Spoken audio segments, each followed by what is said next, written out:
in the trees over there? There's been a UFO alert across southern Africa. This is a continuation of possible UFO story. A large, brightly coloured object was seen travelling very fast above Zimbabwe, Zambia and South Africa. I thought it was an alien, and he had big eyes. Several planes saw it. The experts are baffled. Real+Ariel School, 19th September 94, 12:12 local time.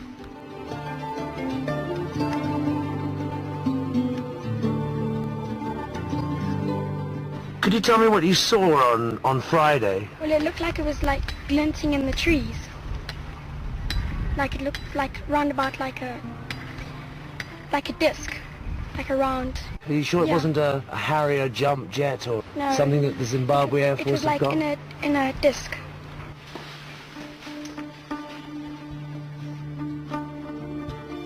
Kind of like that.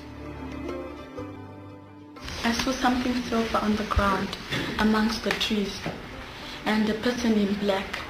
They had big black eyes. That's all I saw. I saw a glimpse. They kind of turned around and stared and then went back into a kind of like ship. I saw this silver thing in amongst this clump of trees with this one thing sitting on the side and another thing sort of like running up and down the top. What does he look like? His face was like this and his eyes were down here. Mr. Mackey, you're headmaster of Ariel School. Tell me, what do you think of all this? I feel sure that the children feel that they did see something. We asked them to draw pictures of what they saw on Friday, and after looking at those, I definitely feel that they did see something. What do you think that was? I agree that it could be something that we are not common with.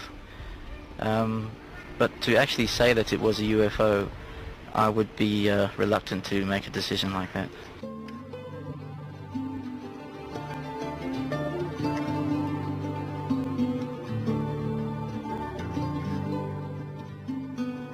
What did you see?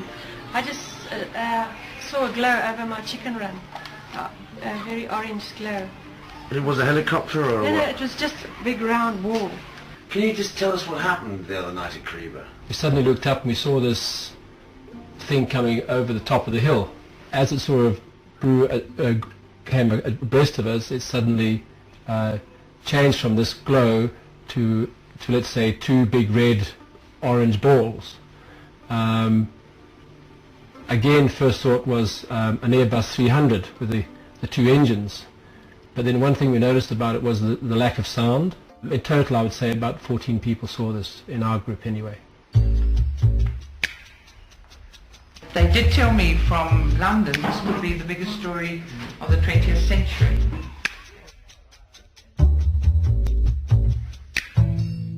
As I said to Tim yesterday, I mean, I do believe the children saw something. Saw a door. What equipment have you brought with you? Well, Gunther is a highly technical chap, and he's made his own Geiger counter, his own metal detector. We're going to check it out and see if there's any radioactivity there. Cindy, what are your impressions after this morning's little expedition? Well, I certainly believe the children. I've come across a similar type of thing in Broadhaven in Wales, 1979, and the British didn't believe it, although I went down 3 times, and it's very similar to the whole incident here.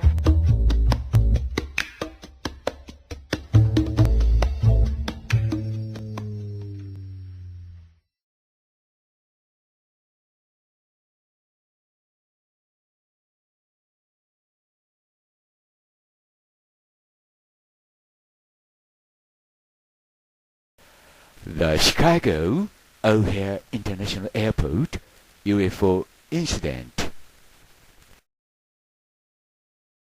At approximately 16:15 CST on Tuesday, November the 7th, 2006, federal authorities at Chicago O'Hare International Airport received a report that a group of 12 airport employees were witnessing a metallic saucer-shaped craft hovering over gate C-17. The object was first spotted by a ramp employee who was pushing back United Airlines Flight 446, which was departing Chicago for Charlotte, North Carolina.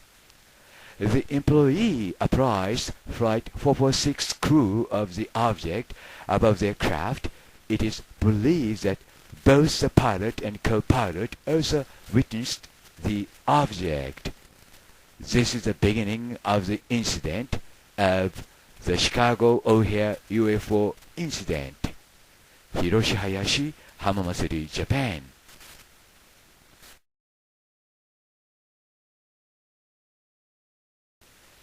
2006年11月7日火曜日、中央時間16時15分ごろ、シカゴオーヘア国際空港の連邦責任者が次のような報告を受け取った。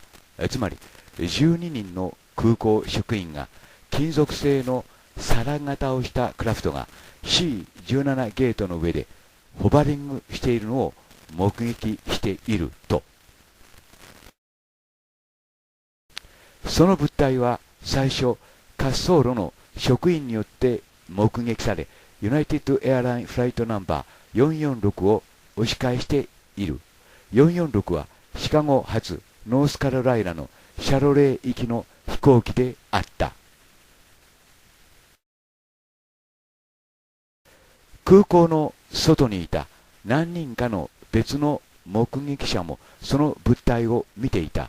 その中の一人は露骨な円盤型のクラフト、つまり明らかに雲とは違う物体が空港の上でホバリングしていたと表現した。この証言によれば、近くの目撃者たちはその物体が高速で雲を横切るとき、雲の中に明白に青い穴を残したのを確認している。その雲の穴はその後すぐに塞がれたかのように見えたと報告されている。シカゴトリビューン紙のジョン・ヒケビッチによれば、その円盤は約5分間ほど黙認でき、ユナイテッドエアラインの十数人の職員によって近くで目撃されたということである。その中にはパイロットと管制官も含まれ、無線による会話を聞き、それを見るためにそれを追いかけている。ヒケビッチ氏によれば、ユナイテッドエアラインのパイロットがその目撃事件の時、デジタルカメラを持っていて、その出来事を写真に撮ったかもしれないが、今のところその UFO の写真証拠は表面には出てきていない。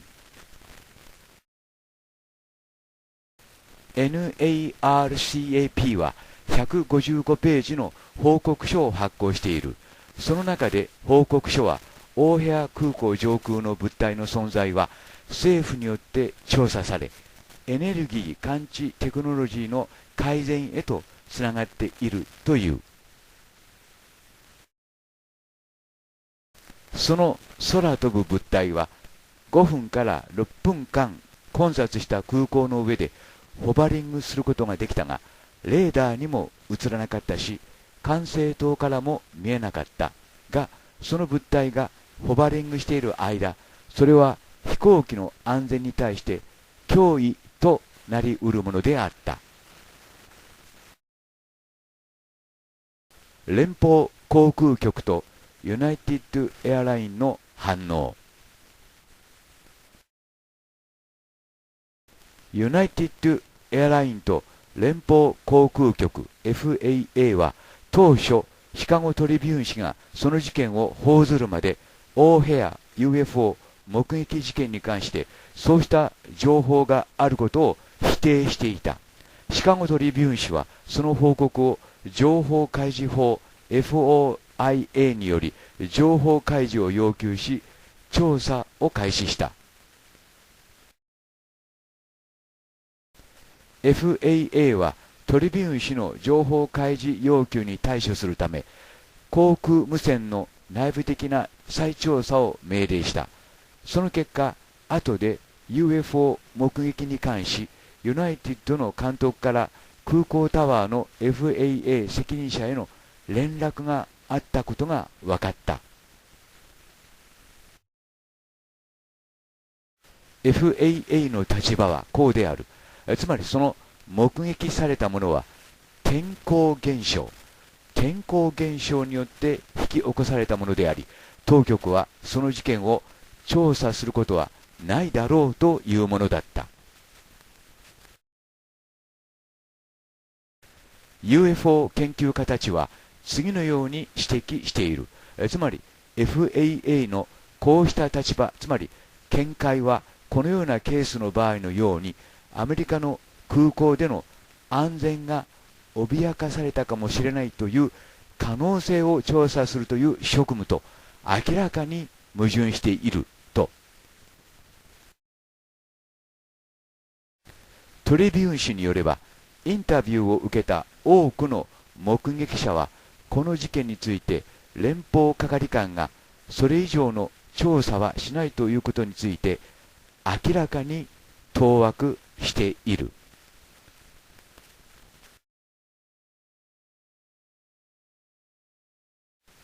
当日の更新記録も正式文書となって残っています。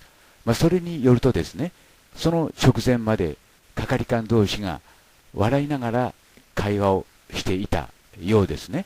で、例えばどんな会話かと言いますと、何が起こったんだい、こうだこうだ、いや違うよ、あれはねユナイテッドのスーのことなんだよ、はははって感じですね。で、イエスと言った後、深刻って言いますか、真剣な口調になってですね、12秒間ポーズがあって、There was a disc out there flying around、そこに皿があるよ、飛び回っているよ。There was what? なんだって？皿だよ。いやー、ちょっと待ってくれよ。いいよ。という会話なんですね。そしてそのしばらく33秒間間を置いてですね、OK、ごめんな。じゃあ僕に何ができるんだい？いや、そいつはね、そこにあったんだよ。で、デーブに話したんだけどね、その皿はね、その辺りを飛び回っていたんだよ。で、彼は思ったんだね。僕がね、ちょっとおかしいんじゃないか。だけどね、僕ははいだったけども、しかし酒は飲んでないよ。いやー、と。一部ですが、このような更新記録も残っています。まさにガンスモーク。火のないところに煙は立たないと言いますが、その煙が黙々と立ち上ったということになります。で、やはり例によって例のごとく、こういう事件が起きるたびにオーソリティたちはですね、その事件のもみ消しにかかるというわけです。なぜかそれは UFO 問題がですね、水爆問題と同じようにその国家にとっては最高度の機密であるからです。そしてこうした一部のジャーナリストがそうした事件を暴いているということになります。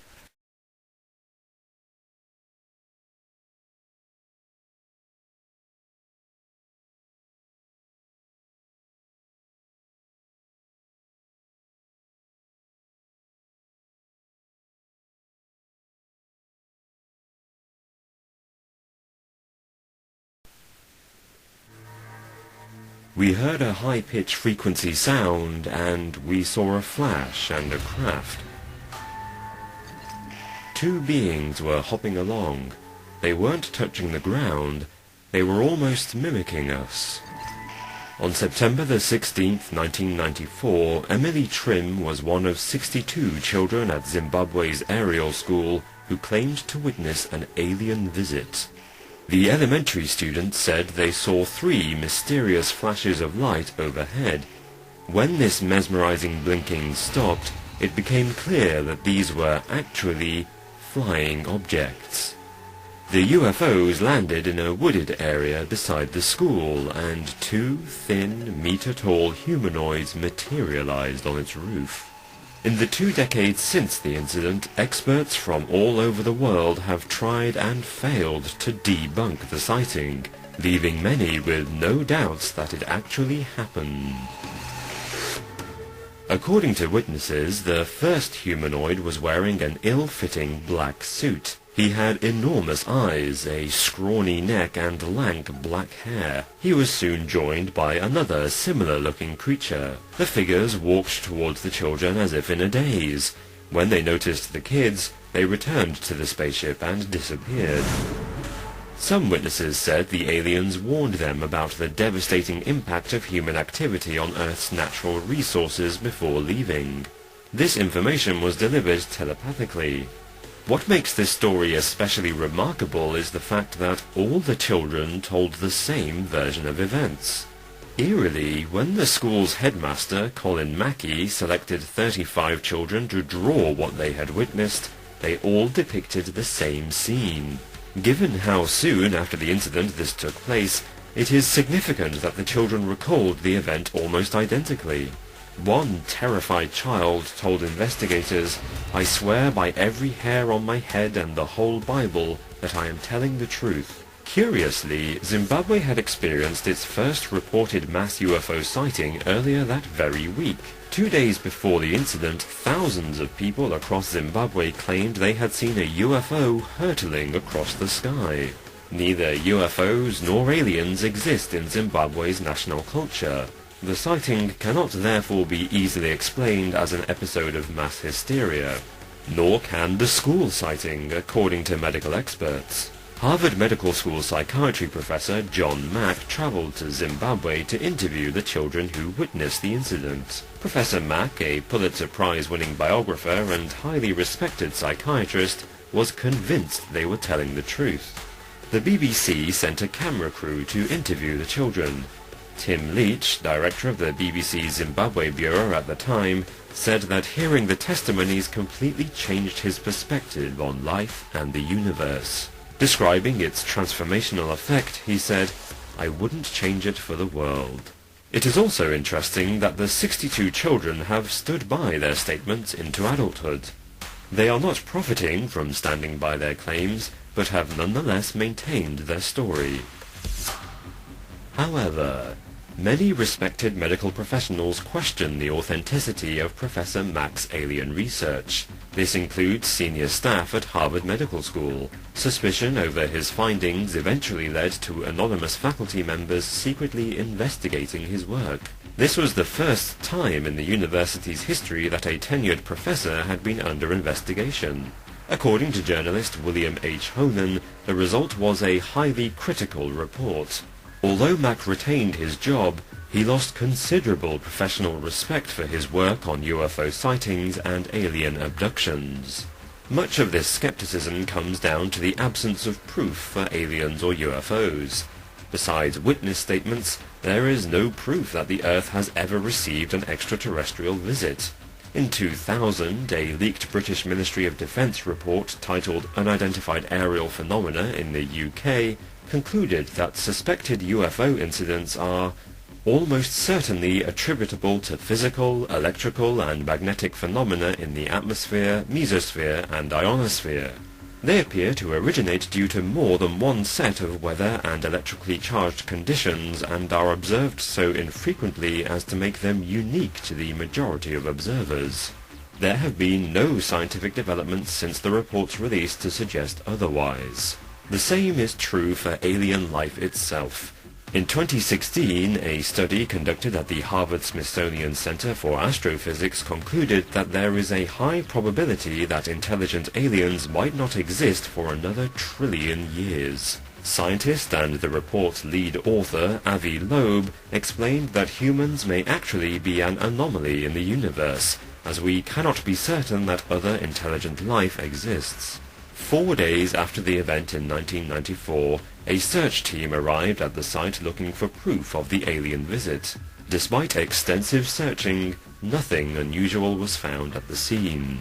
Furthermore, teachers at the school said in interviews that there were around 250 children playing outside at the scene of the landing. The 62 children who witnessed the incident are outnumbered by those who didn't. This discrepancy strongly suggests that whatever occurred in the playground that day was not as tangible as it first seemed. Some aspects of the Zimbabwe UFO incident and its aftermath defy logical explanation. However, there is no hard proof it ever took place, and scientists now suggest intelligent alien life may not even exist yet. All the same, the Zimbabwe incident remains compelling because of the sheer number of witnesses. It also remains shrouded in mystery.